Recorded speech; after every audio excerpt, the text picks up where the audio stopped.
प्रिय शिक्षक साथियों नमस्कार। हमारे YouTube चैनल में आपका बहुत बहुत स्वागत है। आप सभी को पता है कि ट्राइबल डिपार्टमेंट की ट्रांसफर नीति आ चुकी है, जिसके ऑनलाइन आवेदन 3 जून 2026 से 8 जून 2026 तक होने हैं। तो हम आपको वीडियो के माध्यम से बता रहे हैं कि किस प्रकार से ऑनलाइन आवेदन EHRMS पोर्टल पर करना है और कौन कौन से डॉक्यूमेंट्स की आवश्यकता पड़ेगी। स्टेप बाय स्टेप हम आपको पूरी तरह लाइव बता रहे हैं ऑनलाइन। आप सभी हमारे यूट्यूब चैनल में जरूर जुड़ रहे हैं, हमारे यूट्यूब चैनल को जरूर सब्सक्राइब करें। तो चलिए, सबसे पहले आपको क्रोम ब्राउजर पर EHRMS पोर्टल टाइप कर देना है और उसको सर्च कर लेना है। तो आपको यह लिंक प्राप्त होगी EHRMS। इस पर क्लिक करोगे तो आपके सामने नया पेज इस तरह का आ जाएगा। EHRMS इस तरह का पेज आएगा। तो यहाँ पर आपको ऑनलाइन स्थानांतरण आवेदन 2026-27 लिखा हुआ मिलेगा। जनजातीय कार्य विभाग के आवेदन 3 जून 2026 से 8 जून 2026 तक होंगे और इसके अलावा अन्य डिपार्टमेंट भी इसके अंतर्गत हैं, जिनके ट्रांसफर की अलग अलग डेट दी गई है। तो इसके लिए आपको सबसे पहले ये लॉगिन वाला जो ऑप्शन है, इस पर क्लिक करना है। इस लॉगिन वाले ऑप्शन पर आप क्लिक करोगे तो आपके सामने एक नया पेज इस तरह का आएगा। तो इसमें आ जाएगा login with SSO, login with OTP, login with user name, login with D. तो आपका अगर मोबाइल नंबर रजिस्टर्ड है तो आप उससे OTP के द्वारा लॉगिन कर सकते हो, नहीं तो यूजर नेम और पासवर्ड से। तो आपको लॉगिन विथ यूजर नेम से लॉगिन करना है। इससे लॉगिन करोगे तो आपके सामने फिर नया इंटरफेस या पेज आ जाएगा, यूजर नेम, पासवर्ड और कैप्चा कोड। तो यहाँ पर आप अपनी एम्प्लॉय ID डालोगे, यहाँ पासवर्ड डालोगे, यहाँ कैप्चा कोड और इसको लॉगिन कर दोगे तो आपकी पेज ID लॉगिन हो जाएगी।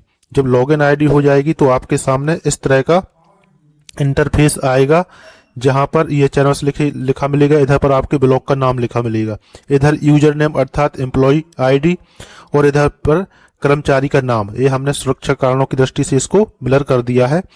आपको इस तरह का पेज मिलेगा। अब आपको इधर क्या करना है कि जो ये 4 डॉट है, लाइन बनी हुई है, इन 4 लाइनों पर क्लिक करना है। इस पर क्लिक करोगे तो आपके सामने इस तरह का नया पेज आ जाएगा।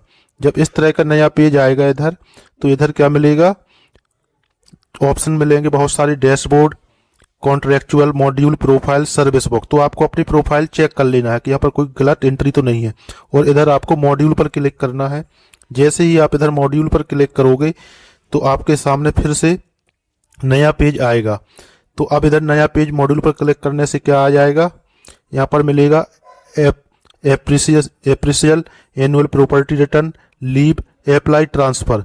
तो आपको इधर किस पर क्लिक करना है, मॉड्यूल पर क्लिक करने के बाद अप्लाई ट्रांसफर पर। अप्लाई ट्रांसफर पर आप क्लिक करोगे तो आपको नया पेज मिलेगा, जहां पर क्या आ जाएगा, ऑन रिक्वेस्ट, म्यूचुअल ट्रांसफर। तो 2 तरह के ट्रांसफर इस बार हो रहे हैं, म्यूचुअल ट्रांसफर भी हो रहे हैं ट्राइबल डिपार्टमेंट में और ऑन रिक्वेस्ट भी हो रहे हैं। तो ऑन रिक्वेस्ट मतलब स्वैच्छिक ट्रांसफर है। तो इस पर आप क्लिक करोगे अगर ऑन रिक्वेस्ट पर, तो आपके सामने फिर इस तरह के निर्देश मिलेंगे पढ़ने को। कृपया आप आवेदन सबमिट करने से पहले विवरण को ध्यान से पढ़ें। अधूरे और त्रुटिपूर्ण आवेदन निरस्त किए जा सकेंगे। पोर्टल पर दर्शाई गई रिक्तियां अनंतरिम है एवं अद्यतन आंकड़ों के आधार पर परिवर्तन करने विभाग के अधिकारी क्षेत्र में। चूंकि अभी तक पोर्टल पर रिक्तियां नहीं दर्शाई गई हैं और 5 तारीख तक रिक्तियां दर्शाई जाएंगी, इनमें कमी या बढ़ोतरी कर सकता है विभाग, इसके लिए स्वतंत्र है। सभी लाल स्टार से अंकित की गई फील्ड भरना अनिवार्य होगा।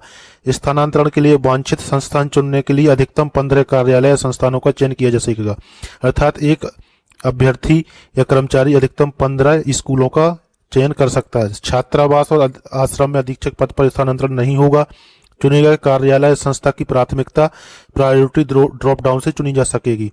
स्वैच्छिक आवेदन में सत्य जानकारी देने का दायित्व आवेदक एवं संवितरण अधिकारी का होगा।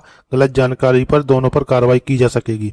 आवेदक द्वारा स्थानांतरण हेतु उल्लिखित कारण की पुष्टि हेतु आवश्यक निर्धारित अभिलेख अपलोड करना अनिवार्य होगा, जो कि हम अभी आगे आपको बताएंगे इसके बारे में।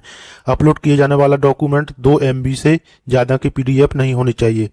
अंतिम रूप से आवेदन प्रस्तुत करने से पूर्व आवेदन में भरी गई जानकारी की पुष्टि कर लें। एक बार आवेदन सबमिट हो जाने के बाद कोई भी संशोधन नहीं होगा। पुष्टि करने की अपलोड किए जा रहे आवेदकों की सत्यता एवं प्रामाणिकता हेतु घोषणा पत्र यानी 100 घोषणा पत्र भरना है, जिसमें ऑफिसर एडमिनिस्ट्रेटर के द्वारा भी उसको चेक किया जाएगा। स्वैच्छिक स्थानांतरण आवेदन में अंकित विकल्पों में पद रिक्त नहीं होने पर अन्य संस्था में पदस्थ नहीं किया जाएगा। अर्थात किसी व्यक्ति का स्थानांतरण किसी दूसरे जिले में कर दिया और वहां पर पद खाली नहीं है तो उसको वहां पोस्टिंग नहीं देंगे, वापस हो सकता है उसी संस्था में वापस भेज दें, ऐसा एक अजम्पशन है। तो ये निर्देश थे। अब अगला पेज जब इसको ओके कर देंगे आप, ओके करने के बाद ये निर्देश हट जाएंगे तो आपके सामने आ जाएगा employ basic detail. Employ basic detail में इधर एम्प्लॉय की पर्सनल डिटेल होगी, हमने सुरक्षा कारणों से इसको ब्लर कर दिया है। फिर करंट पोस्टिंग इन्फॉर्मेशन, वर्तमान में जिस स्कूल में पदस्थ है उसका नाम, डाइस कोड, डीडीओ का नाम, संकुल, विकासखंड, सब कुछ इधर मिलेगा। फिर इधर ट्रांसफर एंड पोस्टिंग डिटेल, तो यहाँ पर ये कुछ निर्देश दिए गए हैं। यहाँ पर अभी वर्तमान में किस स्कूल में ज्वाइनिंग है, किस ब्लॉक में है, किस पद पर है, इसके अधिकारी कौन है, यह सब यहाँ पर भी मिलेगा, इसको भी हमने ब्लर किया है। फिर इधर एक मिलेगा सबसे important, current the information. Is there any department or any other type of inquiry pending against you, क्या आपके ऊपर कोई भी डिपार्टमेंट या किसी के द्वारा कोई जांच बैठी हुई है, तो नहीं, तो यहाँ पर नो क्लिक करना है और उसको सेव करना है। सेव का ऑप्शन आएगा, ग्रीन उसमें आएगा तो उसको सेव करेंगे। क्या आप किसी उच्च पद पर कार्यरत हैं, हाँ, अगर आप को उच्च पद प्रभार मिला हुआ है तो आप इसको यस करेंगे, और नहीं मिला है तो इसको नो करके सेव कर देंगे और यह जानकारी सेव हो जाएगी, तो इसके बाद परिवर्तित नहीं होगी। अब पर्सनल डिटेल देखने के बाद आप इसको जैसे ही सेव करेंगे तो आप अगले पेज पर पहुंच जाओगे, जो है ट्रांसफर चॉइस, यह बहुत ही महत्वपूर्ण है। इधर एम्प्लॉय का नाम, ट्रांसफर कोड, ट्रांसफर ईयर जो आपने आवेदन किया है उसका इधर आ जाएगा, ब्लॉक नेम और वर्किंग ऑफिस, जो वर्तमान में जिस ऑफिस में आप पदस्थ हो वर्तमान का ब्लॉक का नाम आ जाएगा। इधर ऑप्शन आपको मिलेंगे विद इन डिस्ट्रिक्ट, मतलब जिस डिस्ट्रिक्ट में हो उसके अंदर चाहते हो तो उसके लिए with in district, out of district मतलब दूसरे जिले में जाना, बोथ मतलब बाहर के जिलों के और जिस जिले में पदस्थ हो उस जिले के स्कूलों के चॉइस कर सकते हो। तो यह आप अपनी इच्छा अनुसार आपको जहां चाहिए हो उधर आप क्लिक कर सकते हो। यहाँ पर एचओडी ऑर्गेनाइजेशन, कमिश्नर ट्राइबल आ जाएगा। सिलेक्ट ऑफिस मतलब एसी ऑफिस होगा आपका तो उसको सिलेक्ट कर लेना। मेन ऑफिस, यहाँ पर एसी ऑफिस करना। वर्किंग ऑफिस, जिस स्कूल में आप पदस्थ हो या जाना चाहते हो। इधर वैकेंट पोस्ट, इधर आप स्कूलों की चॉइस फिलिंग कर सकते हो। टोटल 15 स्कूल चॉइस कर लोगे और इनको क्या करोगे, जैसे ही इधर स्कूल को आप चॉइस करोगे तो इस ऐड ऑप्शन द्वारा उसको ऐड करते जाओगे। इस प्रकार से 15 स्कूलों को आप क्रम अनुसार ऐड करते जाओगे। जिस स्कूल को आपको पहले जाना है उसको पहले ऐड करिए और फिर इसको सेव एंड ड्राफ्ट सुरक्षित कर देंगे। इसके बाद आपके सामने अंतिम पेज आएगा, ट्रांसफर रीजन। ट्रांसफर किस रीजन से ले रहे हो आप, तो यहाँ पर भी आपको बेसिक जानकारी एम्प्लॉय की पूरी मिलेगी। यहाँ पर दिया है सूचीबद्ध आवश्यक दस्तावेजों को उत्तर के अनुसार अपलोड करें, सुनिश्चित करें कि सभी फाइलें स्पष्ट और सुपाठ्य हो, मतलब जो भी दस्तावेज अपलोड करें वह स्पष्ट और पठनीय हो, उनको पढ़ा जा सके और 2 MB से अधिक का दस्तावेज ना हो। अब यहाँ पर किन किन डॉक्यूमेंट्स जिनके पास उनको भरना है। अगर कोई पति पत्नी एक स्थान, तहसील, विकासखंड, जिला में पदस्थापना चाहता हो तो पति पत्नी की पदस्थापना का आदेश या सेवा प्रमाण पत्र, विवाह प्रमाण पत्र लगेगा जो संबंधित विभाग द्वारा या विवाह प्रमाण कार्यालय द्वारा जारी किया गया हो। स्वयं की गंभीर चिकित्सकीय बीमारी का दस्तावेज भी अपलोड कर सकते हो जिसमें जिला अस्पताल या मेडिकल बोर्ड द्वारा जारी किया गया हो रिपोर्ट एवं उपचार का प्रमाण, और राजकीय मेडिकल बोर्ड द्वारा सिविल सर्जन द्वारा जारी किया गया हो। स्वयं की दिव्यांगता 40% या अधिक हो तो जिला मेडिकल बोर्ड का जारी प्रमाण पत्र इसके लिए भी अपलोड करना पड़ सकता है, जो इस प्रकार के कर्मचारी हैं। पति पत्नी एवं पुत्र पुत्री की मानसिक निशक्तता, ऑटिज्म अथवा बहु विकलांगता, तो इसमें जिला मेडिकल बोर्ड का मेडिकल कॉलेज से जारी मेडिकल बोर्ड प्रमाण पत्र, बीमारी की विस्तृत रिपोर्ट एवं उपचार का प्रमाण पत्र लगेगा। आपको यहाँ पर इनको अपलोड करना है।